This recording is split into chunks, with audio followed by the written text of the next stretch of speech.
नमस्कार मित्रों, बहुत बहुत स्वागत है हमारे इस YouTube चैनल में। हम बात करेंगे आज कुछ नवरात्रि शुरू होने से पहले घर से बाहर फेंके ये 5 चीज, इससे दुख और गरीब के कारण हो सकते हैं मित्रों। तो दोस्त, नवरात्रि का पर्व बहुत ही शुभ और मंगलकारी माना जाता है। ये शुभ समय भक्तों के जीवन में खुशियाँ लाती है और मित्रों, भक्तों के जीवन में खुशियों का सौगात लेके आता है। और मित्रों, बता दें, ये माँ दुर्गा जो आए हैं, हाथी पर सवार होके आए हैं और पृथ्वी लोक में पधारेंगे तथा शास्त्रों में वर्णित है। अगर शारदीय नवरात्रि पर आदि दुर्गा माँ का वाहन सिंह पर माँ लक्ष्मी नहीं बल्कि हाथी पर सवार होगा। और माना है कि माँ दुर्गा की हाथी पर सवार होकर बहुत ही शुभ माना जाता है और कल्याणकारी माना जाता है। भक्ति में सुफल होता है और भक्तों को जीवन में बहुत खुशहाल होता है मिलते हैं।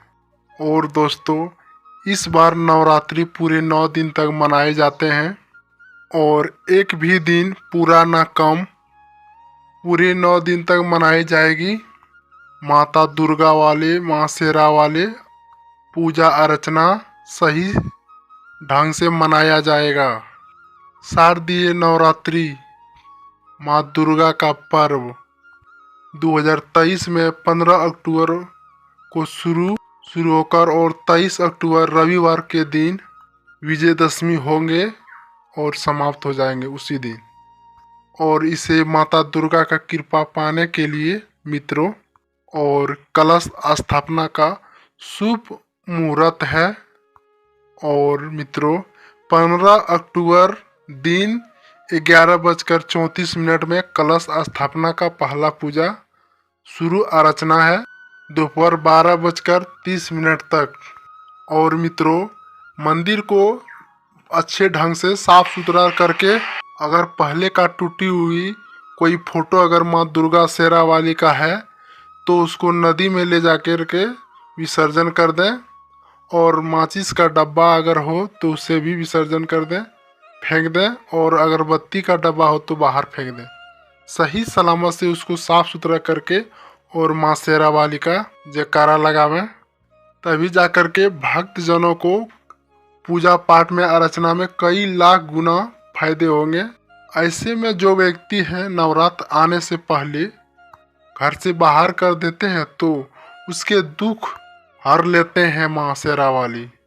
और उसमें वास होते हैं माँ शेरा वाली, विष्णु आगमन होगा, माँ लक्ष्मी का भी आगमन होगा और माँ शेरा वाली आपका खुशियों का झोली भर देगा। इसलिए फौरन अगर पहले का सामान है तो उसको साफ सुथरा फौरन हटा दें मंदिर से। तो दोस्तों, आज बात करें कुछ ऐसे गलतियों के बारे में।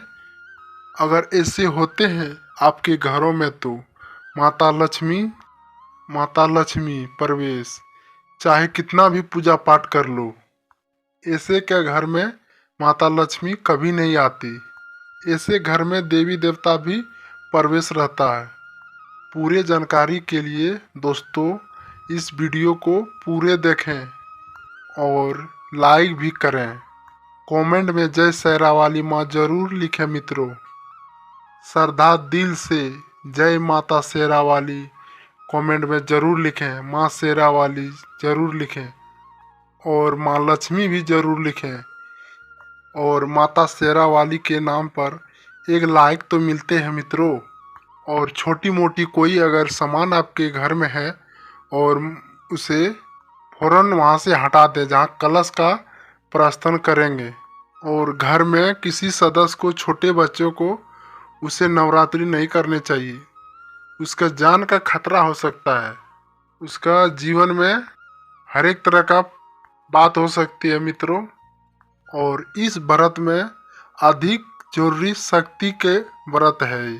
शरीर में शक्ति होना जरूरी है।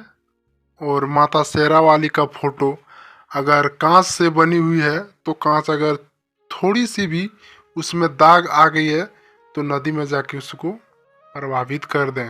मित्रों, और उस जगह दूसरे मूर्ति का प्रास्थान करेंगे। टूटी हुई फोटो को अगर पूजा पाठ करते हैं तो आपका पूजा भी वैसी तरह हो जाएगा, असफल रहेगा और आपका व्रत भी खंडित हो जाता है मित्रों। भक्ति व्रत और सब टूट जाता है। और दोस्तों, नवरात्रि का 9 दिन बहुत ही पवित्र होता है और नवरात्रि को 9 दिन तक घर को साफ सुथरा रखें। साफ सुथरा और पवित्र रखना अति आवश्यक होती है मित्रों। इसलिए मित्रों, 9 दिन तक ब्रह्मचालन का पालन किया जाता है और तामसिक भोजन भी ग्रहण नहीं किया जाता है। जैसे मित्रों, प्याज, लहसुन, मांस, मदिरा सेवन नहीं करना चाहिए। अंडे से दूर रहना चाहिए मित्रों। अधिकतर भक्त नियमन का पालन भी करते हैं, कुछ ऐसे हैं जो नहीं भी करते हैं और वह फिर एक गलती कर बैठते हैं और नवरात्रि के बीच में और अपवित्र चीज रख लेते हैं घर में। ऐसा भूल के भी नहीं करना चाहिए मित्रों। भागवत पुराण के अनुसार नवरात्रि के 9 दिन तक माता रानी और भक्तों के घर में वास करते हैं और आप भी चाहते हैं माता रानी आपके घर में अगर वास करे तो आपके अगल बगल गांव घर को, वातावरण को सही सलामत और सफलता रखें, साफ सुथरा।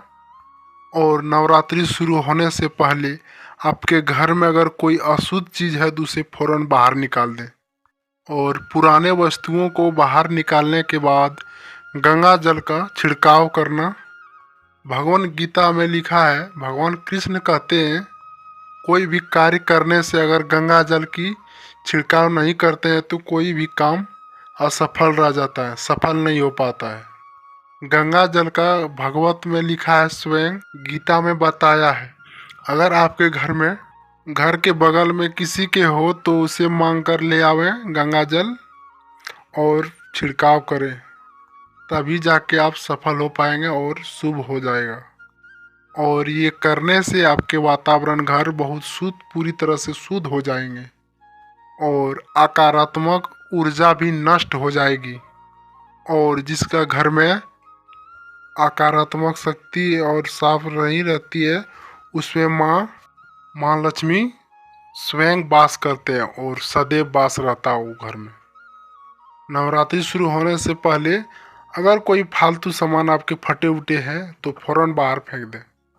और दोस्तों, धूप दिखा करके, अगरबत्ती जला करके वातावरण को हमेशा शुद्ध रखें, तभी जाकर माँ शेरा वाली आपके घर प्रवेश करेंगे और जीवन में खुशियाँ लाएंगे।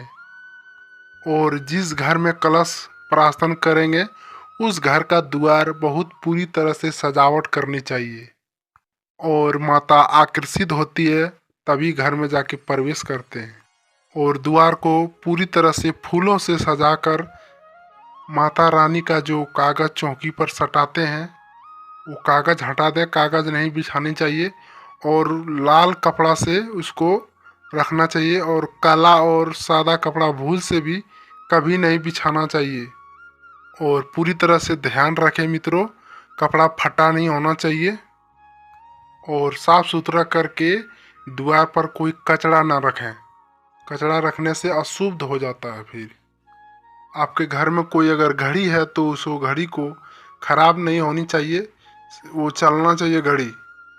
अगर घड़ी बंद है तो आपका समय भी वह विलम्ब कर देता है।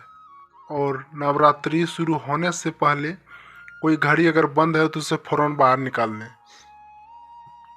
और माता रानी के साथ साथ कौड़ी का भी पूजा अवश्य करें मित्रों। और कौड़ी को पूजा रोजाना करें और जहाँ धन है घर में उसके ऊपर उसको रख दें। और मित्रों, ऐसा करने से बरकत हारगिस होती है। आपके घर में अगर पुराने चप्पल जूते हैं उसे भी फौरन बाहर फेंक दें। अगर पुराने बर्तन भी है तो फौरन उसको भी बाहर फेंक दें। और टूटे हुए शीशे, टूटा अगर ईंट भी है तो उसे फौरन बाहर फेंक दें। इससे माता लक्ष्मी, माँ शेरा वाली नाराज हो जाते हैं मित्रों। और इससे पता चलता है नवरात्रि में क्या खाना चाहिए और क्या पीना चाहिए मित्रों। और आज जानिए कौन सा फल खाने से सफल हो जाता है पूजा। मेरे चैनल को सब्सक्राइब जरूर करें और बेल आइकन दबाने भूलिएगा नहीं। चलिए शुरू करते हैं। नवरात्रि से चीज जरूर क्या क्या खाना चाहिए। शास्त्रों में बताया जाता है कि भगवान भोग में सेब और आदि का अर्पण अवश्य किया जाता है। और आपका व्रत है तो केला, पपीता, तरबूज और मीठे अंगूर जरूर खाना चाहिए। और इस फल को खाने से शरीर में ऊर्जा मिलता है और व्रत संपूर्ण हो जाता है। और शास्त्रों में बताया जाता है कि नवरात्रि के दिन सीताफल जरूर खाना चाहिए। और सीताफल खाने से 10 ऐसा बीमारियां हैं जो आपके शरीर में खत्म हो जाते हैं। और माना गया है कि नवरात्रों के दिनों में सीताफल बहुत ही अशुभ माना जाता है। और सीताफल खाने से नवरात्रि सफल हो जाता है मित्रों, क्योंकि सीताफल में माता सीता का आशीर्वाद मिला होता है, माँ सीता का। और सीताफल खाता है उसको दुखों का सामना नहीं करना पड़ता है मित्रों। और सीताफल जरूर खाना चाहिए दोस्तों। नवरात्रि में 9 दिन तक 9 पूजा अलग अलग विधि विधान से किया जाता है और अलग अलग भोग अर्पित किया जाता है। लेकिन क्या आप जानते हैं कुछ ऐसे वस्तु हैं जिन्हें माता रानी को भूल कर भी अर्पित नहीं करना चाहिए। चलिए माँ शेरा वाली को जयकारा लगाते हैं और कमेंट में जय शेरा वाली माँ जरूर लिखें। आपका अलग से आशीर्वाद लें माँ शेरा वाली से। जय माँ शेरा वाली।